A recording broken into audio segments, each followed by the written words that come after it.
Day Liv Rojo at nais niyang manawagan sa kanyang anak na isang minor de edad na tinangay daw po ng boyfriend na nakilala lang daw po sa social media. Magandang hapon po, Ma'am Day. Magandang hapon po.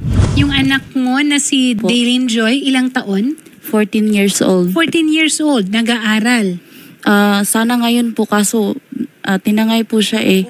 Kailan nangyari ito? Paano nangyari? Pangalawang beses niya na po ito tinangay eh. Tapos, So si Daylin Joy nakilala itong si Joe Mark online.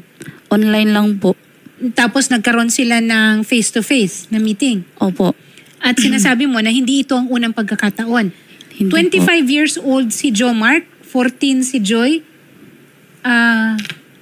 Kidnapping. Opo.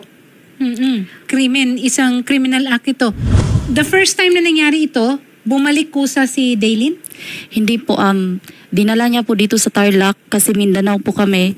Tapos ngayon, yung dinatnan nila dito, natakot po sila kasi ayaw nilang madamay kaya nagkaroon kami ng kontak. Tsaka naibalik namin. Tapos nung naibalik na, mga 1 week lang siguro, tinangay na naman niya.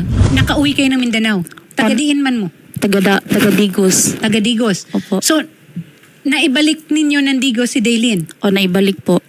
Tapos, nadala na naman ulit dito? Hindi namin alam kung saan na naman niya dinala sa ngayon. Bakit kayo sure na si Joe Mark pa rin ang nagdala kay Daylin? Kasi po, may contact po kami before. Kaso lang, mga kalaunan, ang bastos po kasi sobrang hambog. Tapos, pag hindi po kami pwedeng mag-react sa mga ginagawa niya, gusto niya kami yung nagpapakumbaba. Kasi, kaya, nung time na yun, may masabi ako hindi maganda. Kaya binlock niya ako. Okay. Shari, ano na ito ha? Diretso na ito. Dapat NBI na ang ano natin dito. Human trafficking na ito. Opo. Ayan po, nasa screen po ninyo si John Mark Hinautan. Siya po ang kasalukuyang kasama po ngayon ni Daylin Joy Ampit na anak po ni Ma'am Day Rojo. So sa nakakakilala po kay John Mark, kasama niya po ngayon yung anak po ni Ma'am Day. 14 years old lang. 14 years old lamang po ito. Ma'am, baka gusto niyo pong manawagan na din po at kausapin din po si Daylin na I'm sure nanonood naman po, ma'am.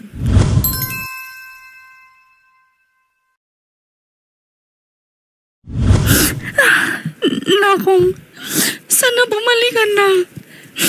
Kasi kung okay naman ako sa inyo eh, di ba? Inopen ko na yung boyfriend mo, di ba? Pero bakit ganun? Hindi sana ako magpunta dito kung hindi kayo umalis eh. Hindi tayo aabot dito eh, di ba? Sabi mo ayaw niyong mapahiya. Nandito na eh. Ayaw mong umuwi. Sabi mo ba sa akin, huwag na kitang hanapin. Paano? Nag-iisa lang kitang anak. Paano kitang hindi hanapin? Ikaw lang yung lakas ko na nandun ako sa malayo eh. Paano ako magtatrabaho dun na hindi kita makakausap? Wala.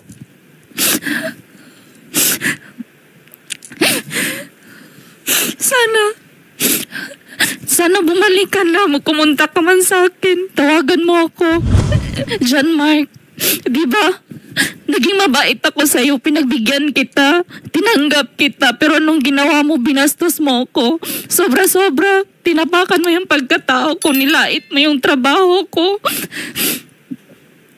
Yung pamilya ko, lahat nilait mo.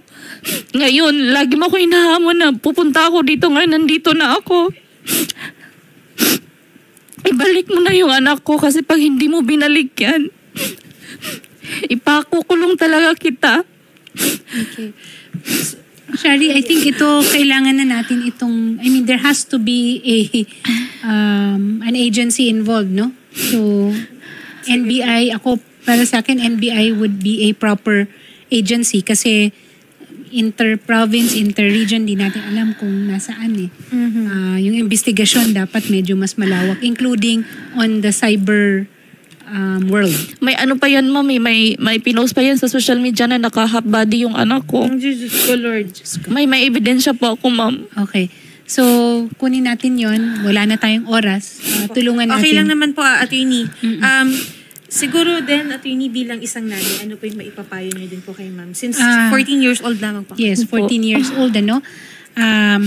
Mahirap magkaroon ng judgment. At this point, hindi natin alam kung anong punot dulo. Ang mga bata ngayon are very sensitive. So, mukhang mangangailangan ng mas malawak na yung pag-aaruga o yung pag-intindi sa kanila. And siguro kung kailangan ng intervention ng some kind of counseling for both. Pero ang kailangan, mahanap muna natin siya.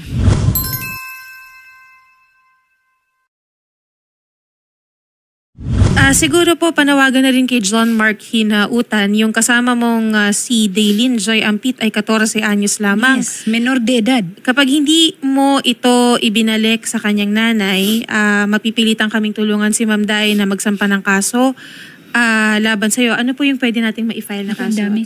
Hindi ko na alam, baka masimulan ko muna sa human trafficking. Human trafficking. Well, kidnapping. Yung una pa lang kasi binuking yan ng ticket papunta sa Tarlac, ma'am Nung una pa lang, kidnapping na yun. Kidnapping, human trafficking. Marami-rami ito. Sige Hindi pa natin alam. Depende sa kung ano yung mga pictures pa at other pieces of evidence na mabibigay sa atin or ma-furnish sa atin.